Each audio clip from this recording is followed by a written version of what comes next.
Magandang buhay po ulit mga idol. Unang araw po namin ngayon, nakapagbakasyon muli sa aming munting bahay. Last po namin ito na uwian nung New Year. Sa sobrang busy kasi namin ni Mrs. sa maliit naming negosyo at pag-asikaso sa mga anak namin na papasok sa school.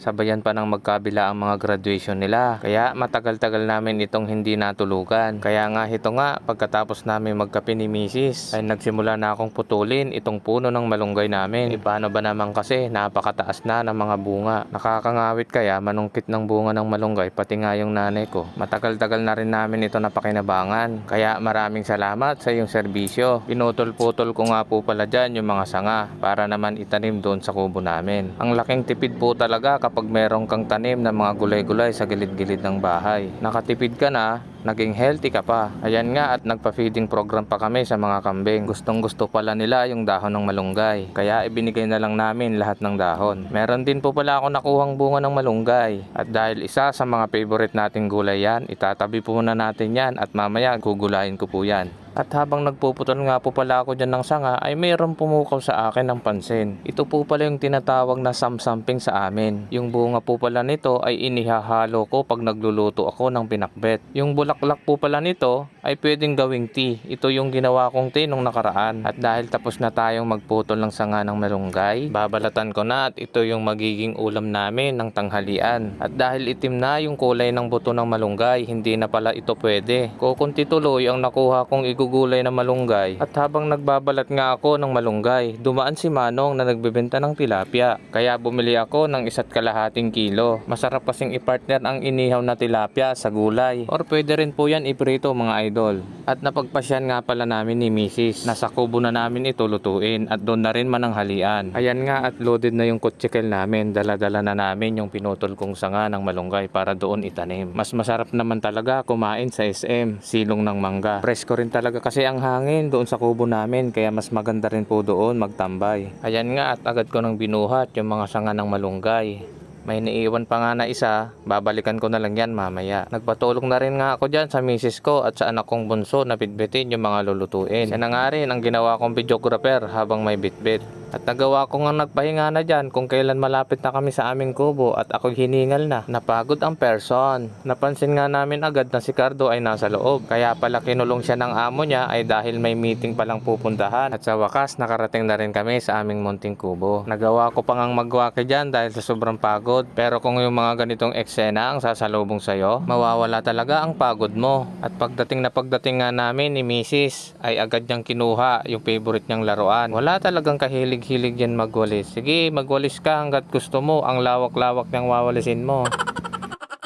At dahil kulang nga yung bunga ng malunggay natin na gugulayin, manghihingi muna tayo doon sa ate ko kasi marami siyang bunga ng malunggay. Bago po pala tayo mangunguha ng malunggay ay magsaing muna tayo para pagkatapos nating manguha ng malunggay ay luto na yung kanin. Ay nakisuyuan ko na rin po pala yan sa misis ko na tignan-tignan. Kayo ba mga idol, anong ginagamit yung panghugas sa mga isda? Ako madalas yung pinaghugasan ng bigas. Mabisang pantanggal po yan ng mga dumi at saka yung lansa. Pagdating ko nga sa puno ng malunggay, may mga pabo na bantay. Kinausap ko nga sila, sabi ko, kulo kulo kulo kulo kulo kulo kulo. Ang ibig sabihin po pala nun mga idol, good morning.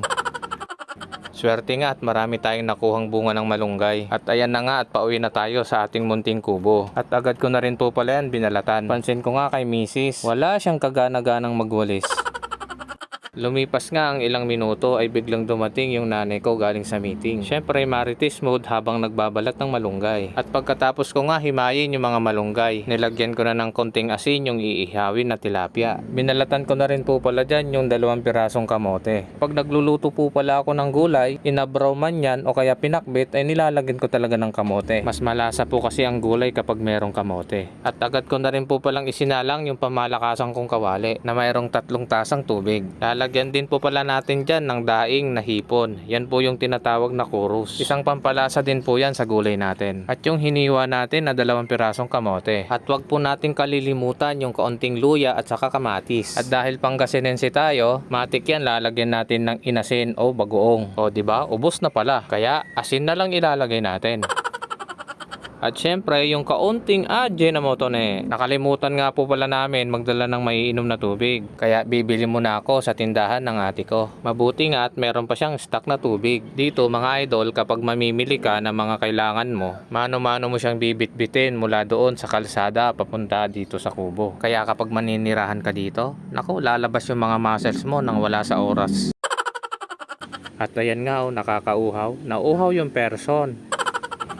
At dahil nakaigib na tayo ng iinumin natin, sakto nga at kumulo na yung niluluto natin, kaya ilalagay na natin yung inihaw na bangus. Bahaw na bangus po pala yan mga idol, yan yung tira namin nung isang gabi. Tinulungan na rin po pala ako dyan ni Mrs. na mag-ihaw. Napansin niya kasi na para akong trumpo. Nagluluto tapos nagko-content pa. Ewan ko nga ba kung bakit ang hirap na maging content creator. Pero syempre, huwag tayong mawalan ng pag-asa. Upload lang ng upload, gawa lang ng gawa ng content. Inilagay ko na rin po pala dyan yung binalatan natin na malunggay. Saktong mekos para mahalo-halo. Makalipas nga ang ilang minuto at malambot na yung malunggay at yung kamote. Ilalagay na natin yung isang pirasong talong. At pagkatapos kumulo, sisintensya na natin ito kung pasok na ba ito sa ating panglasa. At dahil hindi pa pasok sa ating panglasa, magdadagdag pa tayo ng kaunting asin at saka Ajinomoto ne. Takpan lang muna natin mga ilang minuto. Sinet up ko na rin po pala dyan yung gagamitin namin na lamesa. O diba? Literal na SM. Silong ng mangga.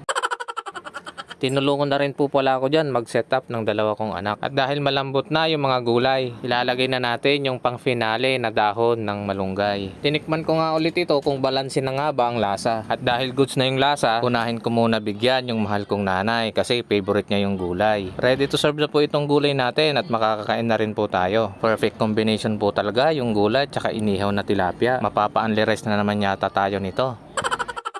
Yan ang patunay na masarap ang ating niluto. Sobrang dami ng langaw. Diyos mio, marimar. Mabilisang kain tuloy kami. Hindi ko ba alam dito sa poultry na malapit sa amin kung bakit nag-ooperate pa rin hanggang ngayon. Natolfo na to pero bakit parang walang nangyari? Basta, ang dami ko na nasasabi. Basta ang alam kong importante, mahalaga.